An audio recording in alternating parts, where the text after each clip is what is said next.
remember, this interview is shot before the ruling. I'm being prosecuted for defending myself. Let's not talk about it. I don't want to affect your sentence. But in a couple days, I just got a new charge. It's gonna be public.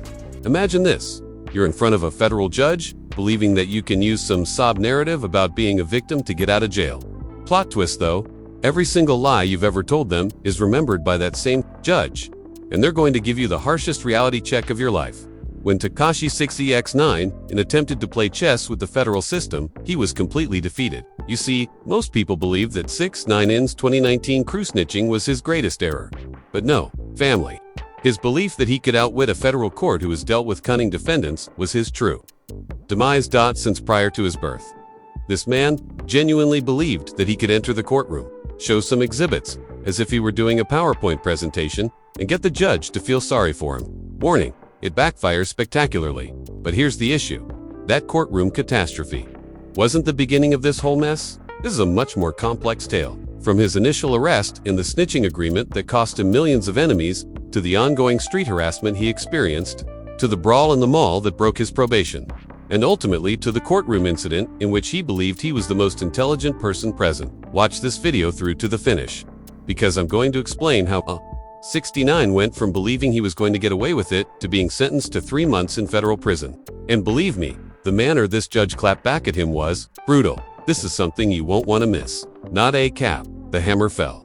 In November of 2018, Interview.1.472.0, 6ix9ine people were detained by agents on suspicion of drug trafficking, armed robbery, denied bail as he faces racketeering and firearms charges. A judge ruled the Brooklyn native was a likely danger to the community, and a prosecutor said there was evidence that he directed or participated in multiple acts of violence as part of a gang, conspiracy to commit murder, and racketeering. This wasn't a minor argument or a straightforward accusation of assault. These were federal RICO charges from the major leagues that could result in a life sentence.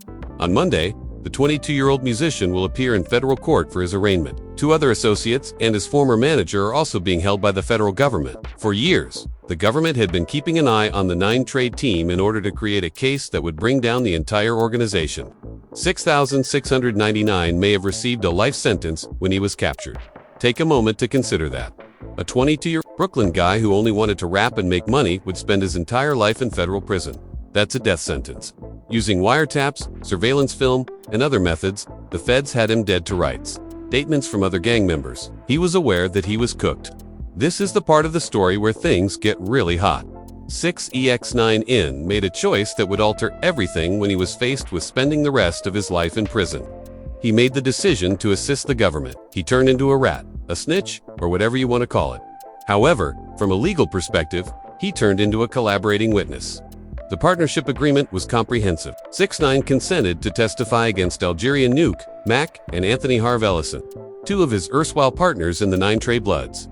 He revealed everything: the gang's internal politics, drug sales, shootings, and robberies. He stayed on that.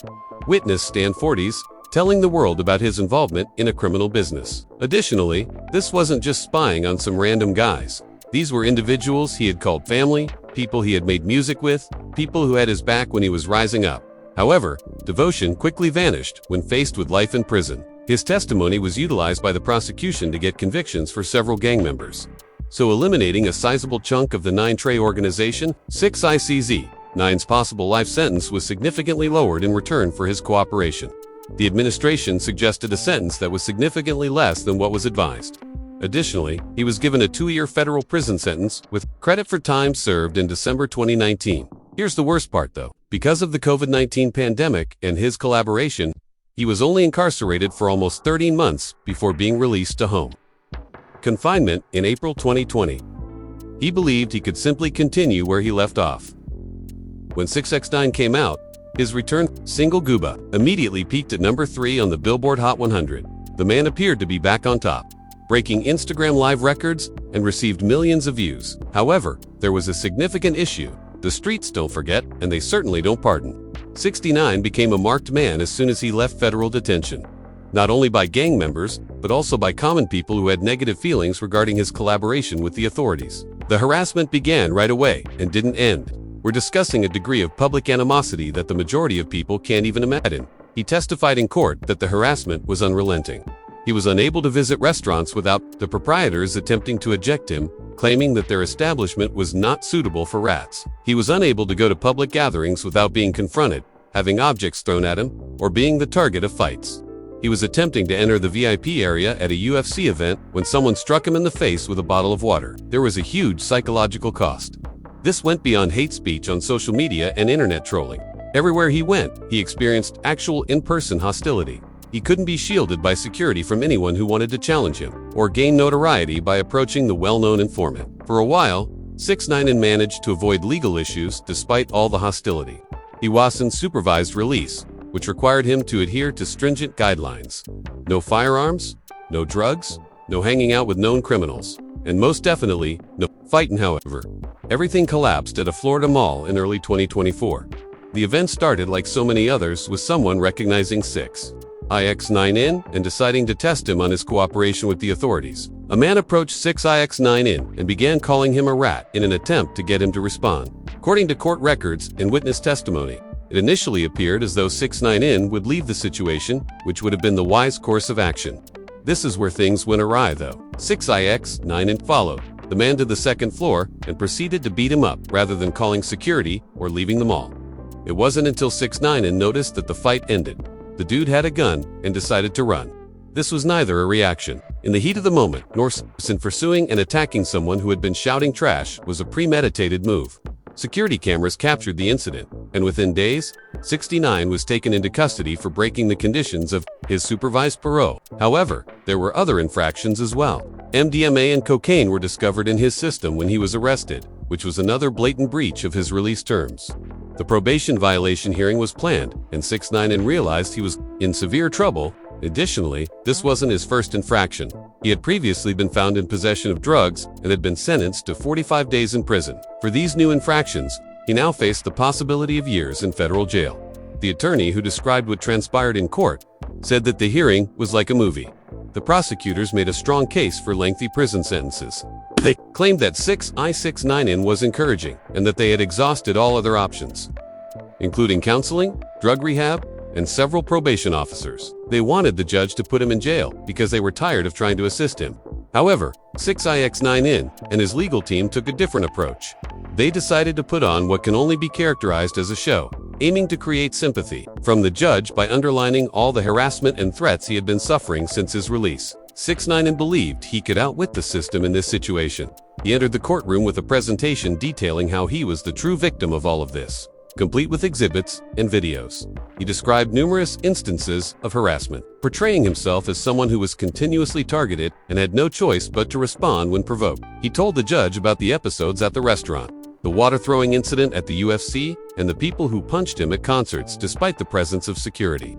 Most dramatically, he said that just the week prior, armed thieves had broken into his home and held his mother at gunpoint. He also complained about how phony police had attempted to stop him in his gated community.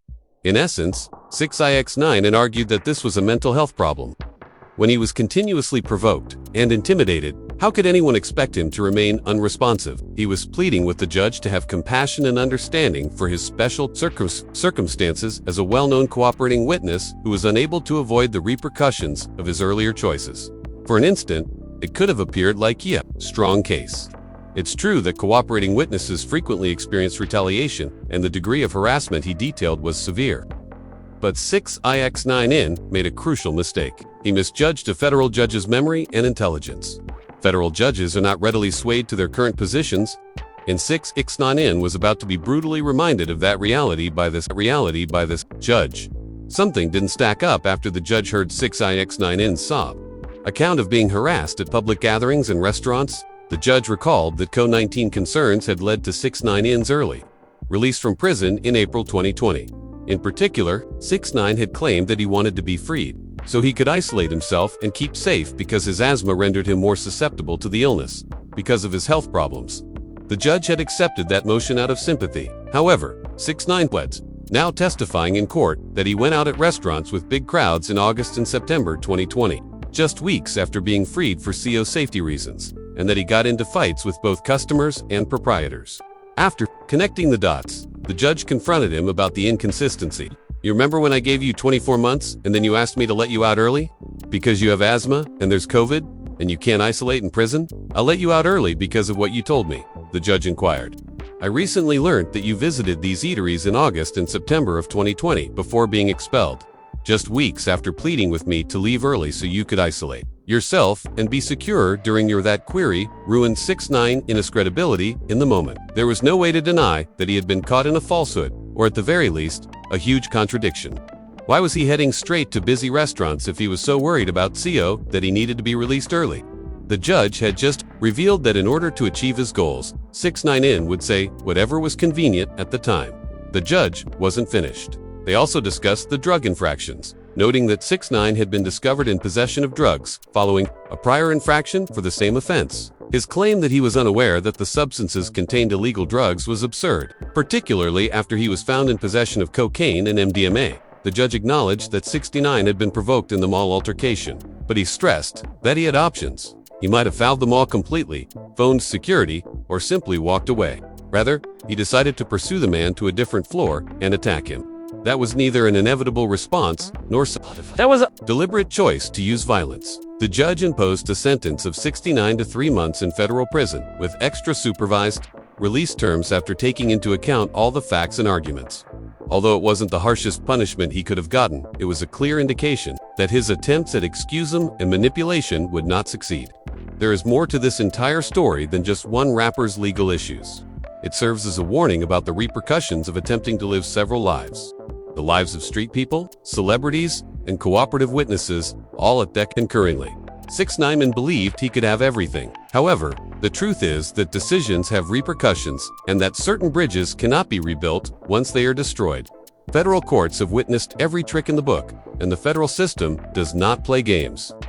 6ix9ine overlooked the fact that these individuals are professionals who deal with cunning defendants on a daily basis when he attempted to deceive the judge with his compassion play. He gave a lesson in how not to conduct a probation violation hearing by trying to play the victim while also contradicting his own prior comments. Ultimately, because he was unable to control himself, 6ix9ine was sentenced to 3 months in federal prison. He continued to make bad choices despite having all the advantages in early release, a thriving music career, and financial resources then attempted to place the blame for the results on other people. He got precisely what he deserved because the judge saw right through it. There is yet more to this narrative, but one thing is certain. You can't outwit the federal system, as 6ix9ine discovered the hard way. Furthermore, a federal judge who has been doing this for longer than you have been alive cannot be outwitted. Sometimes accepting responsibility, taking your time, and making an effort to improve is the best course of action. However, 6ix9ine is still learning that lesson 3 months at a time.